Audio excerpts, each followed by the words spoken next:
এই ভিডিওতে আমরা আলোচনা করেছি বিদায় হজ্জের ভাষণের সম্পূর্ণ বাংলা অনুবাদ ও ব্যাখ্যা। এই ভাষণ মুসলিম উম্মাহর জন্য এক অনন্য দিক নির্দেশনা। Subscribe to RA Creation Islamic for more Islamic lectures, reminders, and educational content. আল্লাহর প্রশংসা ও কৃতজ্ঞতা জ্ঞাপনের পর তিনি বলেন, হে মানুষ, মনোযোগ দিয়ে আমার কথা শোনো। আমি জানি না এবছরের পর তোমাদের সাথে আর কখনো মিলিত হতে পারব কিনা, তাই আমি যা বলছি তা গভীরভাবে শুনে রেখো এবং যারা এখানে উপস্থিত নেই তাদের কাছেও পৌঁছে দিও। যেমন এই মাস, এই দিন ও এই শহর পবিত্র, তেমনি প্রত্যেক মুসলিমের জীবন ও সম্পদও পবিত্র আমানত। কারো হক নষ্ট করো না, আমানত যথাযথভাবে ফিরিয়ে দাও। কাউকে কষ্ট দিও না, যেন কেউ তোমাকে কষ্ট না দেয়। মনে রেখো, একদিন আল্লাহর সামনে তোমাদের হিসাব দিতে হবে। সুদ ও জাহেলি প্রথার বিলুপ্তি। আল্লাহ সুদকে হারাম করেছেন, সুতরাং সব ধরনের সুদ বাতিল। মূলধন তোমাদেরই থাকবে, কিন্তু অন্যায় লাভ নয়।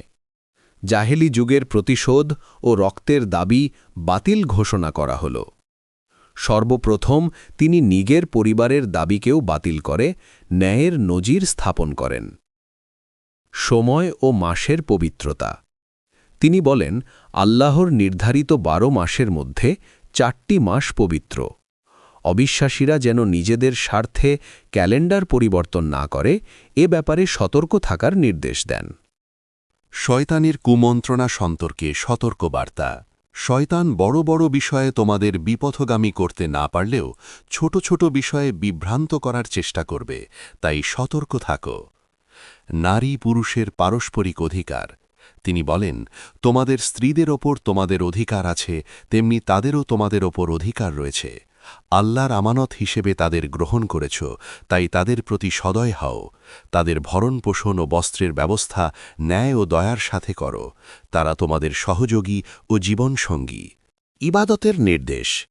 আল্লাহর ইবাদত করো, 5 ওয়াক্ত সালাত আদায় করো, রমজানে সিয়াম পালন করো, জাকাত প্রদান করো, সামর্থ্য থাকলে হজ আদায় করো। মানব সমতার মহান ঘোষণা। সমস্ত মানুষ আদম ও হাওয়া আলাইহিসাল্লাম থেকে, কোনো আরবের ওপর অনারবের, কোনো অনারবের ওপর আরবের, কোনো শ্বেতাঙ্গের ওপর কৃষ্ণাঙ্গের কিংবা কৃষ্ণাঙ্গের ওপর শ্বেতাঙ্গের কোনো শ্রেষ্ঠত্ব নেই, একমাত্র তাকওয়া ও সৎকর্ম ব্যতীত। এই ঘোষণা মানব অধিকার ও সাম্যের চিরন্তন দলিল। মুসলিম ভ্রাতৃত্ব। প্রত্যেক মুসলিম অন্য মুসলিমের ভাই। কারো সম্পদ তার সম্মতি ছাড়া গ্রহণ করা বৈধ নয়। নিজের ওপর জুলুম করো না। চূড়ান্ত নির্দেশ। তিনি বলেন, আমার পরে আর কোনো নবী আসবে না, কোনো নতুন দিন প্রতিষ্ঠিত হবে না। আমি তোমাদের জন্য 2টি জিনিস রেখে যাচ্ছি, কুরআন ও সুন্নাহ। এগুলো আঁকড়ে ধরলে তোমরা কখনো পথভ্রষ্ট হবে না। কুরআনের শেষ অবতীর্ণ আয়াত।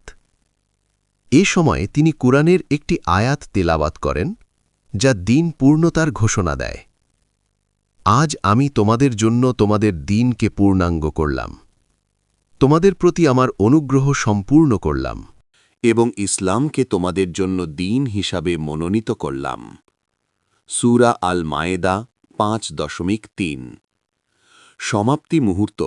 ভাষণের শেষে তিনি জিজ্ঞেস করলেন, হে মানুষ, আমি কি তোমাদের কাছে আল্লাহর বাণী পৌঁছে দিয়েছি? 10,000-এরও বেশি সাহাবীর কণ্ঠের ধ্বনিত হল, হ্যাঁ হে আল্লাহ, তিনি পৌঁছে দিয়েছেন। তখন তিনি আকাশের দিকে তর্জনী তুলে বললেন, হে আল্লাহ, তুমি সাক্ষী থাকো, আমি তোমার বার্তা পৌঁছে দিয়েছি। উপসংহার। এই বিদায় ভাষণ মানবতার জন্যে এক চিরন্তন দিকনির্দেশনা, ন্যায়, সাম্য, ভ্রাতৃত্ব, দায়িত্ববোধ ও আল্লাহ ভীতির এক অনন্য ঘোষণা। এটি কেবল মুসলিম উম্মার জন্যে নয়, বরং সমগ্র মানব জাতির জন্যে শান্তি, ন্যায় ও নৈতিকতার মহা সংবিধান।